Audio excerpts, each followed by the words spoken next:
دو بھائی تھے، ایک بوڑھے ہو چکے تھے، عمر بڑی ہو چکی تھی، اور ایک جوان تھے۔ ماں اپنے بڑے بیٹے کے پاس رہا کرتی تھی۔ ایک دن دوسرے شہر سے بیٹا گھر آیا، جو چھوٹا بیٹا تھا یعنی اس کا چھوٹا بھائی، وہ گھر آ کر کہنے لگا، بھائی جان اللہ آپ کو جزائے خیر عطا فرمائے، آپ ماشاءاللہ امی جان کی بڑی خدمت کرتے ہیں، مگر اب بھائی جان آپ کی عمر بڑی ہو گئی ہے، میری درخواست ہے کہ میں ماں کو اپنے ساتھ لے جاتا ہوں۔ بڑے بھائی نے کہا کہ آپ مجھ سے میرے بڑھاپے میں اتنا بڑا ثواب کا اور اتنی بڑی نیکی کا وہ جو ذریعہ ہے وہ چھیننا چاہتے ہو؟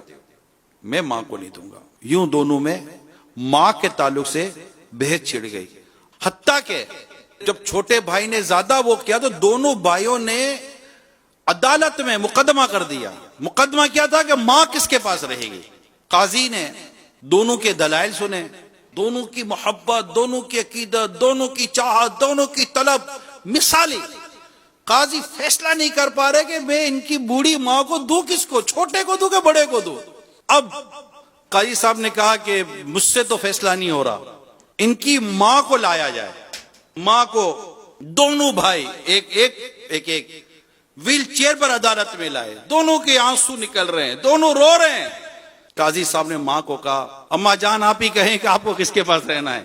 اماں جان نے اپنی ایک آنکھ اپنے بڑے بیٹے کی طرف کی، ایک آنکھ اپنے ایک بیٹے کی طرف۔ کہا جج صاحب آپ مجھ سے پوچھ رہے کہ مجھے کون سی آنکھ چاہیے، میں کیسے کہہ سکتی ہوں؟ میرا یہ بیٹا بھی پیارا، میرا یہ بیٹا بھی پیارا، نہ کوئی پیسہ نہ پائے، نہ کوئی جھگڑا نہ جائیداد، کچھ بھی نہیں، نتھنگ۔ ماں کے پاس ایک پیتل کی انگوٹھی تھی بس، اس کے بعد ماں کے بعد بھی کچھ نہیں ہے۔ ایسا نہیں کوئی ماں کو جائیدادیں کہ ماں ورثے میں چھوڑ جائے گی تو مجھے مل جائے گا، نہ نہ نہ، اسی کوئی یہاں کوئی بظاہر کوئی دنیاوی غرض و غایت نہ دی۔ ایک ماں تھی، ماں کی محبت تھی، دو بھائیوں کی ماں سے محبت تھی۔ ماں نے کہا کہ فیصلہ تو مجھ سے نہیں ہو سکے گا، میرا دونوں بیٹے مجھ سے پیار کرتے ہیں، مجھے دونوں بیٹے پیارے لگتے ہیں، اب میں کیا کہہ سکتی ہوں کہ میں کس کے پاس رہوں گی؟ قاضی صاحب فیصلہ تو آپ ہی کریں۔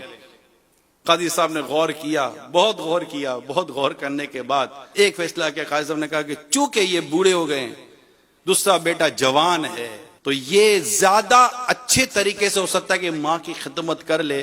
اور اس طرح قاضی صاحب نے یہ فیصلہ کیا کہ ماں اپنے چھوٹے بیٹے کے ساتھ چلی جائے۔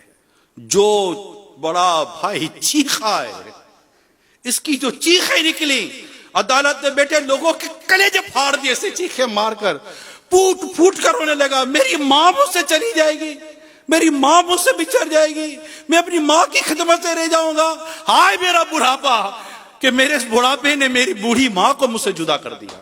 خوش نصیب ہے وہ گھرانہ جو اپنے ماں باپ کی خدمت کر جائے۔ اپنے والدین کی ہمیں قدر کرنی ہے۔